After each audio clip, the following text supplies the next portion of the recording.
This one tool helped me create every cinematic trailer for our game with zero budget.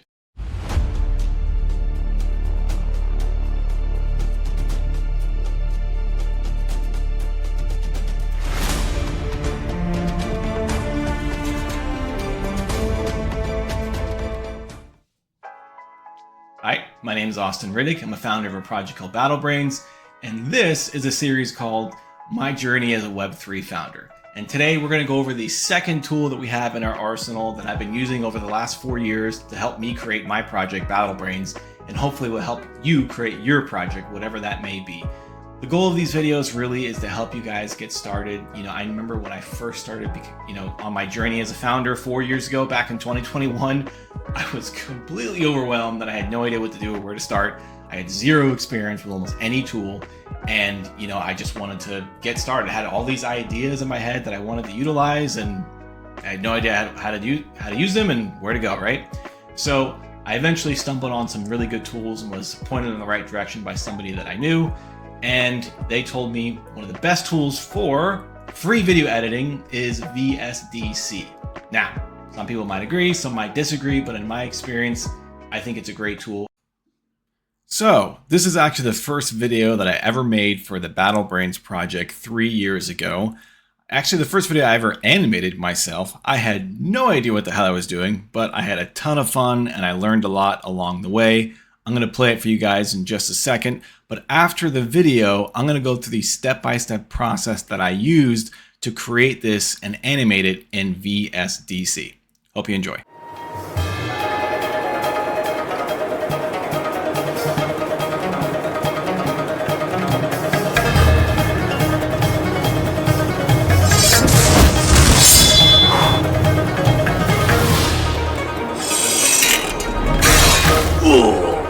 NANI?!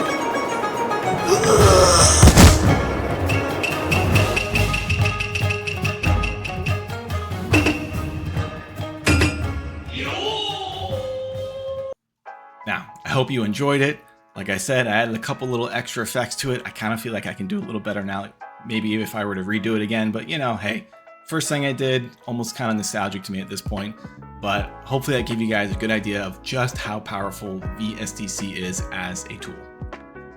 All right, let's not waste any more time. We'll get right into it. All you have to do is go to Google, type in videosoftdev.com, or just type in VSDC download. Download the software. There is a free version and there's also a pro version. I believe the pro version is like $30 a year. It's really cheap.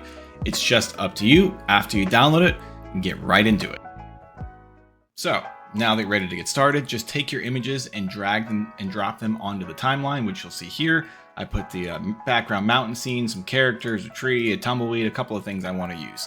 And I'm going to show you guys how to animate these objects and make them look a little more alive. So we're going to start with the tree. So I'm going to get rid of the tumbleweed for now and the characters and just focus on the tree. The first thing you want to do is click it, double click the tree.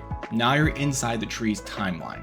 You're going to go in the bottom left here. You can see a symbol called Add Movement. It's very simple. Just click that, hit OK, and you're going to take this little tiny dot that you see here and drag it from the right side of the screen to the left side of the screen. I'm telling you, it's literally that easy. Hit OK, or off click on that, move back the timeline, and then you hit play. You can either hit spacebar or just click play. And there you go. Pretty cool. It's moving across the screen. Looks pretty good. Now, that's a very basic animation. Right now, it doesn't look like too much, but you can really do a lot with that if you know what you're doing. So let's go back to the original canvas, hit scene 0.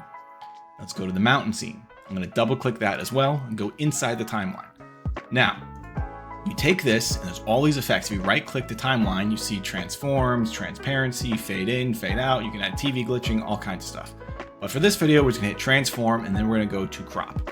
I already made a pre-made version of this, okay? And just so you know, if you want to manipulate this yourself, you hit the crop, and on the right side here, you're going to see left, top, right, bottom. And I made this linear. What that means is it originally starts flat like that, right? But if you want to make it go from one percentage to another, you hit the linear object. So all that means is it's zooming in at 1% and then zooming out at another percentage. That's it, not much else to it. So I added that effect. Now let's see what that does. There you go. Now it's slowly zooming out on the scene and then the trees going by, giving it a really cool looking effect. Now that's the first level of things. Let's look at this tumbleweed. I want to add a tumbleweed effect. I'm going to turn that on. Same thing, double click it, go inside of it. Now I already added these movement effects. Just like the tree, all I did was hit this add movement, but the only difference is I held control as I was making those movements and it gives you the arcing effect. So for this, works out really cool. Then I went to the canvas, I right clicked, hit video effects, transforms, and then I added rotate. Very basic. So click rotate. I did a linear effect and I went from 360 to 0 degrees. All that means is it's spinning 360 degrees and it'll do it quicker or faster depending on how you do this. So if I take that right there, I added 2 of them. It's literally just duplicated. Let's hit play. There you go. It's the exact same effect I used before, the movement effect, along with a rotation effect. All right, guys, that's all we have for today. If you want to learn more from us and see us on our journey, like, subscribe, follow. We'll be posting a lot more content in the future. Take care.